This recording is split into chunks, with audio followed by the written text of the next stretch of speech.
Gimana caranya menjelaskan sama mereka yang bilang bahwa Yesus yang kita sembah itu cuma nabi biasa. Katanya Yesus cuma manusia biasa, dia bukan Allah.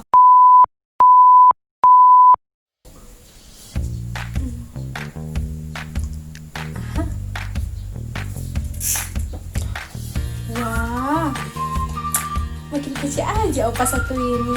Kamu kenapa? Dari tadi ketawa-ketawa sendiri. Ini loh, kamu tahu nggak? Jicambuk sudah ada film terbarunya. Siapa? Kodok. Ya ampun, Jicambuk, kamu nggak tahu? Siapa sih yang nggak tahu Jicambuk? Opa terkenal kayak gitu, keren, ganteng, mana aktingnya bagus lagi, wah, bener-bener perfect deh. Bentar, apa-apaan nih? Kamu kenapa lagi sih? Enak aja. Apaan sih? Kamu tahu nggak?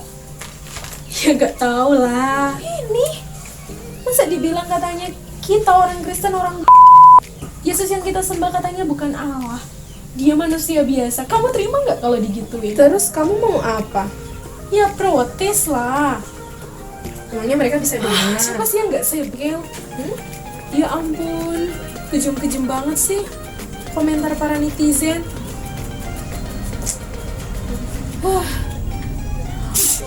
Pusing. Gimana caranya menjelaskan sama mereka yang bilang bahwa Yesus yang kita sembah itu cuma nabi biasa. Katanya Yesus cuma manusia biasa, dia bukan Allah. Gimana coba cara memberi jawab kepada mereka? Yang kita percaya adalah iman yang benar, iman yang kepada dasar yang benar, bukan yang abal-abalan. Kalau aku jelaskan memangnya bisa ngefek? Sudahlah kita, tetapi bagaimana dengan orang-orang seiman kita yang nggak paham apa-apa, mereka yang cuma nelan setiap komentar mentah-mentah. Makanya kamu bantu. Oh, fine. Aku bakal jelasin sama kamu, tapi satu syarat, kamu harus fokus. Oke deh. Oke? Aku bakalan simpan handphone aku, termasuk ngeliatin Opa Jicambuk, dan aku akan mendengarkan setiap penjelasan kamu. Nah teman-teman, begitu juga dengan kalian yang di rumah.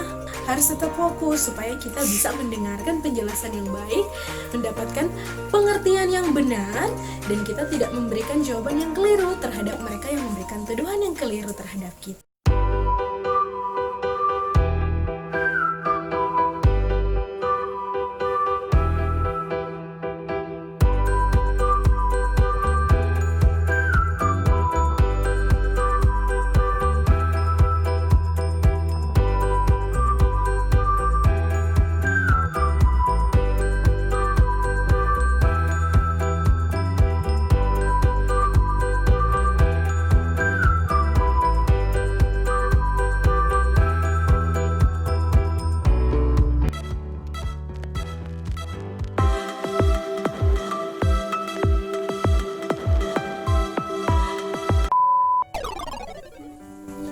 Shalom sahabat Kristus.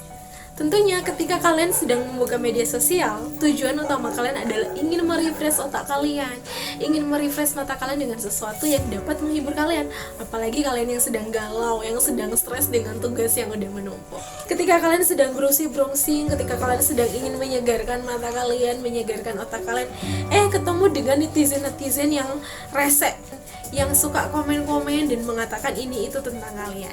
Respon pertama pastinya kalian protes. Respon kedua, kalian ingin menjawab tetapi kalian nggak tahu harus jawab dengan apa. Jangan-jangan ketika aku menjawab, mereka justru membalikkan apa yang aku jawab dan menjadikan itu bumerang buatku.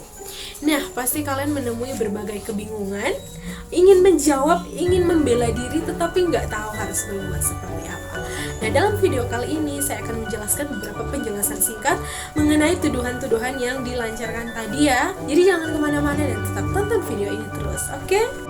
Banyak sekali perspektif yang berkembang mengenai pribadi Yesus, baik itu di kalangan Kristen maupun non-Kristen. Dan secara umum, ada 3 pandangan mengenai pribadi Yesus.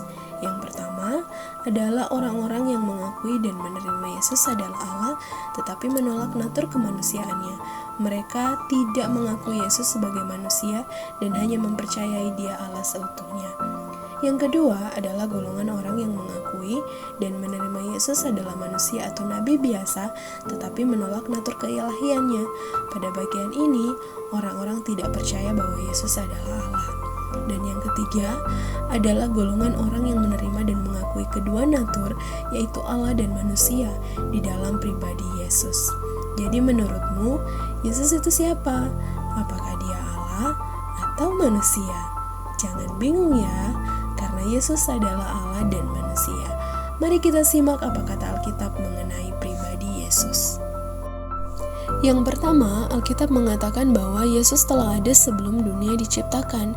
Hal ini menunjukkan bagaimana kekekalan eksistensi Yesus yang telah ada sebelum segala sesuatunya ada, yang menunjukkan bahwa Dia adalah pencipta. Yang kedua, Ia berasal dari Bapa dan Ia dan Bapa adalah satu. Hal ini menunjukkan ketritunggalan Allah dan juga menunjukkan bahwa Yesus tidak bisa disamakan dengan dunia ini. Yesus tidak berdosa sekalipun ia dilahirkan dari seorang manusia biasa, tetapi dia tidak mewarisi dosa turunan. Perdebatan mengenai dua natur di dalam pribadi Yesus tidak hanya timbul pada zaman di mana ketika Yesus hidup. Karena itu, dirumuskanlah suatu pengakuan iman atau kredo sebagai solusi atas berbagai pro dan kontra mengenai dua natur di dalam pribadi Yesus. Pengakuan iman itu bunyinya seperti ini. Yesus Kristus dikenal dalam dua natur, manusia dan Allah, yang tidak tercampur, tidak berubah, tidak terbagi, tidak tertukar, tidak terpisah satu dengan lainnya.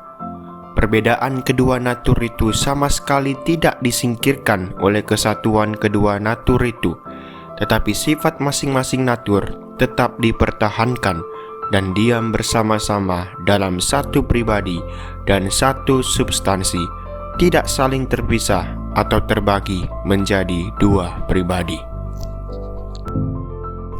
Dalam pengakuan iman tersebut, ada dua hal yang disoroti. Yang pertama, yaitu mengenai tidak bercampur atau tidak tercampur dan tidak berubah. Yang kedua, tidak terbagi, tidak tertukar, tidak terpisah satu dengan yang lainnya. Mari kita simak bersama penjelasan dari kedua hal tersebut. Yang pertama, mengenai tidak tercampur dan tidak berubah, menunjukkan bahwa kemanusiaan dan keilahian Yesus tetap berbeda dan mempunyai sifat-sifatnya sendiri. Yang kedua, kemanusiaan tidak dapat menjadi ilahi. Sebaliknya, keilahian tidak dapat menjadi manusiawi. Ketiga, kemanusiaan dan keilahian tidak bercampur dan tidak membentuk hakikat yang ketiga. Yang kedua, tidak terbagi, tidak tertukar, tidak terpisah satu dengan yang lainnya.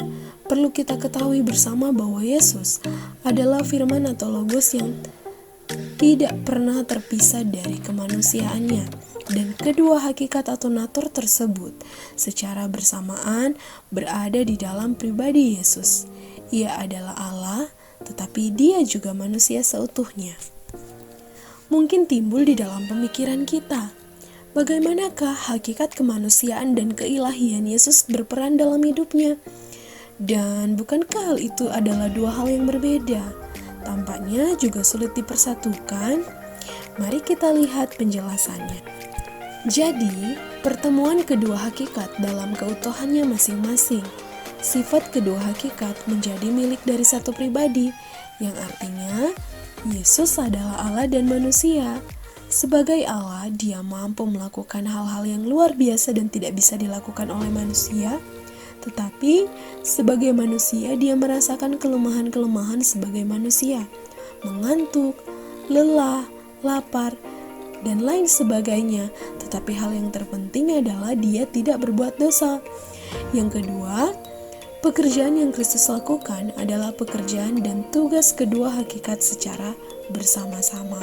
Ketiga, hakikat kemanusiaan Kristus telah beroleh anugerah khusus sejak awal keberadaannya.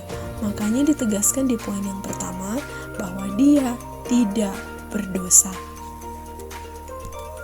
Jadi teman-teman, saya harap kalian semua bisa mengerti hal ini dan tidak lagi meragukan mengenai dua natur atau hakikat yang ada di dalam pribadi Yesus, karena Yesus adalah Allah seutuhnya dan manusia seutuhnya.